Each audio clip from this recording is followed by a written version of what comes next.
അപ്പൊ ഞങ്ങളിതേ ഏട്ടൻ ഞങ്ങളെ ആക്കിയിട്ട് ഏട്ടൻ വീട്ടിലേക്ക് പോയി. ഇതേ ആദ്യം ഇവിടെ കുഞ്ഞമ്മയുടെ അടുത്തും ഞങ്ങൾ ഇവിടെ ഇങ്ങനെ ഇരിക്കുകയാണ്. ഇപ്പൊ പഴയ ഓർമ്മകളായി വർക്കാണ്. ഇതേ നോക്ക്, ഇപ്പൊ ദേ എൻ്റെ നെറ്റത്തൊരു പാടി ഞാൻ കാണിച്ചു തരാം നിങ്ങൾക്ക്. എവിടെ മീനു നോക്കി, എൻ്റെ ഇവിടെ ഒരു പാടുണ്ടോ നോക്കിയത്, ഇവിടെ ഉണ്ടോ? ആ അതാ ഇവിടെ ഇവിടെ ആ പാട് കാണാനൊക്കെ ഉണ്ട്, കാണാതിരിക്കുന്നില്ല. അതാട്ടോ ഈ പാടിന്റെ കഥ ഞാൻ പറഞ്ഞുതരാം. കുഞ്ഞമ്മ പറയുന്ന അതായത് എന്തറിയോ, കുഞ്ഞമ്മ ഞങ്ങള് കുഞ്ഞമ്മ ഇപ്പൊ ഇതല്ലേ, കുഞ്ഞമ്മ ഈ മീനുവിന്റെ ഒക്കെ പ്രായമാണ് ഞങ്ങൾ ഇതേ കുട്ടികളായിരിക്കുമ്പോ. അപ്പൊ കുഞ്ഞമ്മയ്ക്ക് ഭയങ്കര നല്ല തീരെ കുരുത്തക്കേടില്ലാത്ത ആളായിരുന്നു. അതുകൊണ്ട് കുഞ്ഞമ്മ ഈ വീട്ടിൽ ഏറ്റവും താഴെയുള്ള ആൾ കുഞ്ഞമ്മയാണ്. അപ്പൊ കുഞ്ഞമ്മ അവിടെ ചെറിയ കുട്ടി മരം നിൽക്കുന്നുണ്ട്. അപ്പോൾ ആ കുട്ടി മരം നിൽക്കുമ്പോൾ ഈ കുഞ്ഞമ്മണ്ടേ, ഞാൻ അവിടെ നിന്ന് ഒരു കാര്യത്തിന് പോയി, ഞാൻ അവിടെ നിന്ന് കളിക്കുക. അപ്പൊ കുഞ്ഞമ്മ ഓടി വന്നിട്ട് എടുത്ത് തന്നെ, ജോലി വാ നമുക്ക് വിറക് പൊടിക്കാതെ കേൾക്കണം. ഇത്ര ഉള്ളൊരു മരത്തിന്റെ മുകൾ ഭാഗം മാത്രം ഉണങ്ങി നിൽക്കുന്നത് എനിക്കുണ്ടോ അറിയുന്നു. എന്നിട്ട് എൻ്റെ അടുത്ത് പറയാനേ, ഇതിങ്ങനെ ചരിച്ച് വളച്ചു വെക്കുക, അപ്പൊ ഞാൻ അത് ഒടിക്കാന്ന് വന്നു. ഞാൻ ഓടി വന്ന് ഈ മരം ഇങ്ങനെ കൂടി ചരിച്ച് നിർത്തി കൊടുത്തു.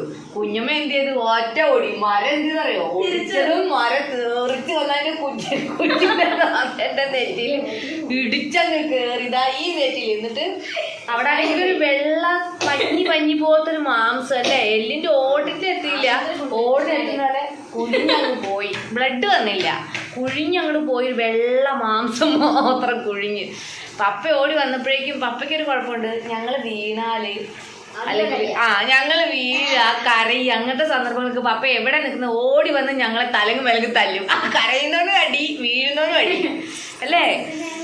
പപ്പയ്ക്ക് അന്ന് എന്തോ എന്താ ഇപ്പഴാ ഞങ്ങളത് കാലം എന്തിനായിരുന്നു പപ്പ തല്ലിടുന്നത്. എന്നിട്ട് പപ്പ വീടെടുത്ത് ഇട്ടടിക്കും.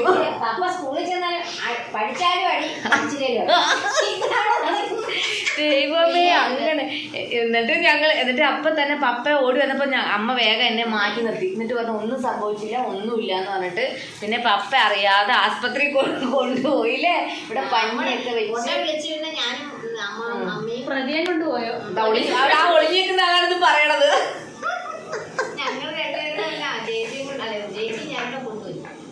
അങ്ങനെ ഒരു സ്റ്റോറി. അപ്പം ഇത് കുഞ്ഞമ്മയുടെ ഇളയ മോളാണ്. അപ്പൊ അവരൊക്കെ അറിയട്ടെ കുഞ്ഞമ്മയുടെ സ്റ്റോറികള്.